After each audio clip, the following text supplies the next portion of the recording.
have any kind of a thesis.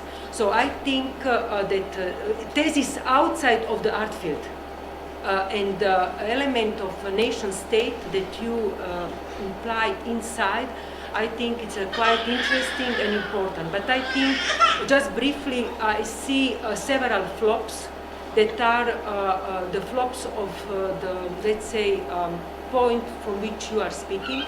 And also they are preoccupying in the time after the fall of the Berlin Wall. First, the documenta. You talk about the documenta in 55, and you talk about Europe, but you not mention former Eastern Europe. The question of documenta is that was established precisely because it was necessary to reintegrate Germany in Europe, bypassing the fascist and Nazist past, and also because it was also necessary to make after the Second World War, to show that it is a clash between democracy and totalitarianism. And you, with actually not having one word about this, that in the 55 documenta is on the border of former Eastern Germany. It's there because to show what means democracy against totalitarianism. So in doing this is actually a big problem, because modernism cannot be seen without coloniality and cannot be seen without the fascist and Nazi regimes. So these two things in one way are also evacuated because you you go through this description of the nation state, but which kind of nation state? It's a Western nation state, about the citizens who are Western citizens. And in order not to talk about anything about the war, you have abstractionist evacuation of any kind of critical discourses. And what's happened with this abstraction? You have multiculturalism after the fall of the Berlin Wall, and today you have post-ideological art. So, post-ideological art, you cannot talk about the social antagonism. So this will be first, just a very general comment, because I don't want to take too much time, but I really appreciate what you brought. And second point that I see is that you cannot talk, that the post-national that is appearing now as a new discourse is actually a fake. It's blurring precisely that nation-state developed not in a post-national, but in a European and world context in war states. So you have nation-states that are the former Eastern European states, working with nationalism and so on, and you have war states, and who they are, the former Western colonial states, including Russia as an imperial state, but also Turkey can be there, also can be all the others like Greek in terms of Nicosia. And the war states where you have a war zone, you cannot realize the art project, and Cyprus is a very good case. While nation states, this kind of like Slovenia, they can use art, and they were actually very successful, but also it's possible to bypass all these other central states, because what? Germany, France, Italy, all of them, but lesser, they are those states, because they have this colonial and fascist past. All of them. Germany, France, and Italy. They cannot, so I just wanted to make, and this war state is coming out for a new rethinking of the transformation of what happened actually to the nation state. That is actually an old format of sovereignty, but on the preposition that is no way to think that all the Western colonial states will leave the sovereignty. So they also had to transform in order to actually cope with all these new states that has no sovereignty at all. Okay, so this will be... So you're saying that they had to cope with these new states by retrenching in their nation-stateness, or by embracing... Yes, the nation-state today's function is actually a biopolitical machine. So it's a pure biopolitics, and this biopolitics is not a question of sovereignty like in a Foucauldian time, but is a question of culture. What we can do in Slovenia? Only organized culture. Well, money, it's a bankruptcy. because the other centers are actually organizing the space. And art and culture is a kind of a biopolitical machine, but the whole space of Europe, because you pointed very clearly, from this abstraction from the 50s, the things are just going on. They are radicalizing. The post-ideological means no social contradiction. So, for example, anybody who is speaking about colonialism, fascism, and these things, especially in the West, be sure will be never invited again, not even here. So I take the advantage to say this because I really appreciate and I'm working with these things and just not to be mute and to. Fantastic. Okay. Thank you very much. I hope you might send me a critique of my paper in email so I can write it all down. Yeah. I just want to respond, because you make very, very good points. And I think you're right that I presented a certain art history, and I kind of laid out my agenda, if you will, or my formation by saying against what I'm trying to work with, where I come from, and precisely that I'm responding to the kind of limitations of a certain art historical narrative. So I'm definitely operating at the first point as an art historian who is trying to make sense of a kind of received narrative that I'm trying to complicate. And as I narrate this, I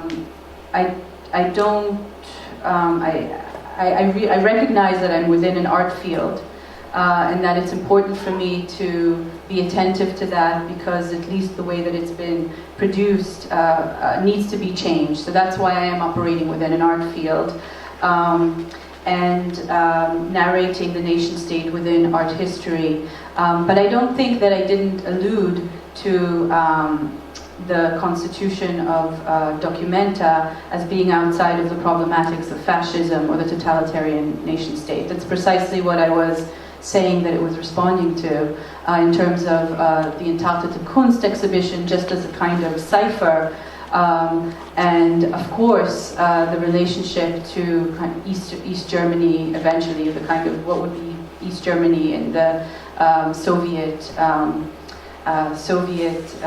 the partition of Europe along different geopolitical axes.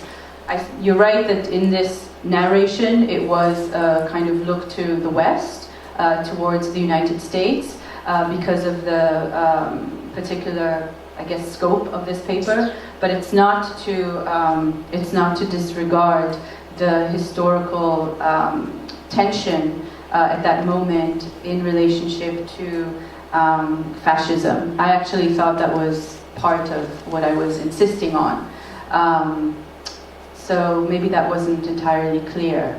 Maybe I should have alluded more forcefully to the Cold War as well, the Cold War partition of Europe. And in that sense, I thank you very much for that comment.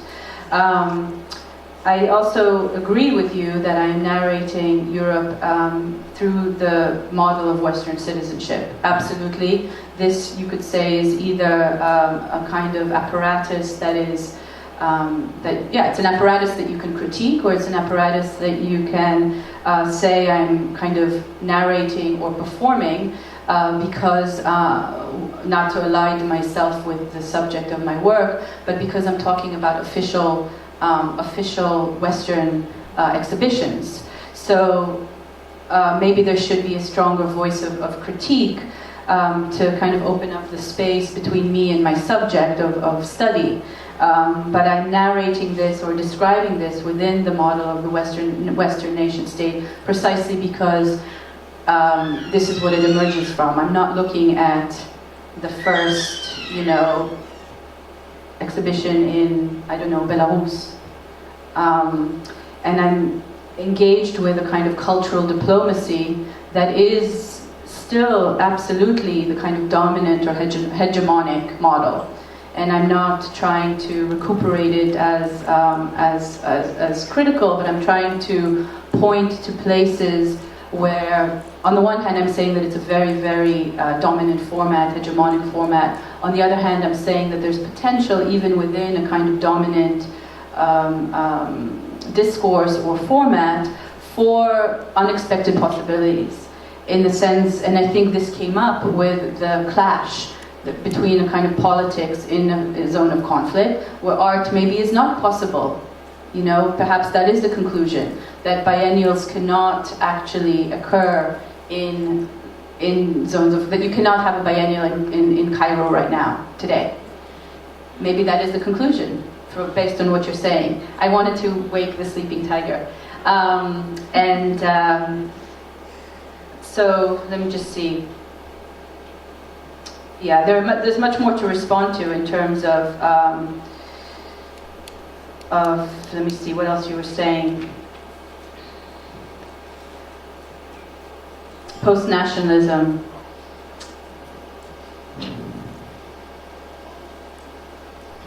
As a biopolitics, and nation state as a biopolitics. I agree with you. I think that is the way to take this work. That is the direction in which to take this work. I think you're right that this work is still very much framed and tamed, and that there's a way to open this up. But it was a kind of first attempt, a speculative attempt to set up at least the parameters of something that hasn't been written, at least in my institutional disciplinary field. But I think that you're right that there's much more work to be done about the biopolitical stakes. But I just want to say that you were brilliant in your conference, and I'm really happy that you have researched just. Oh, thank you.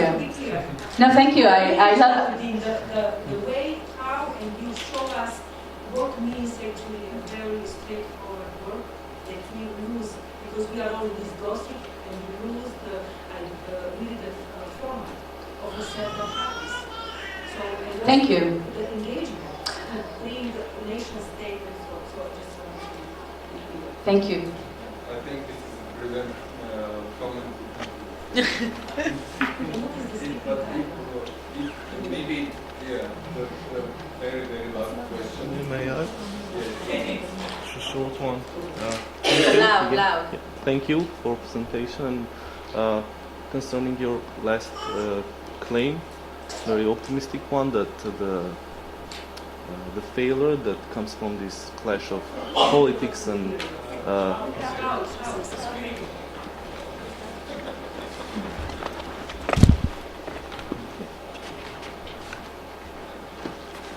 so it's about your last claim that about the failure which comes out from this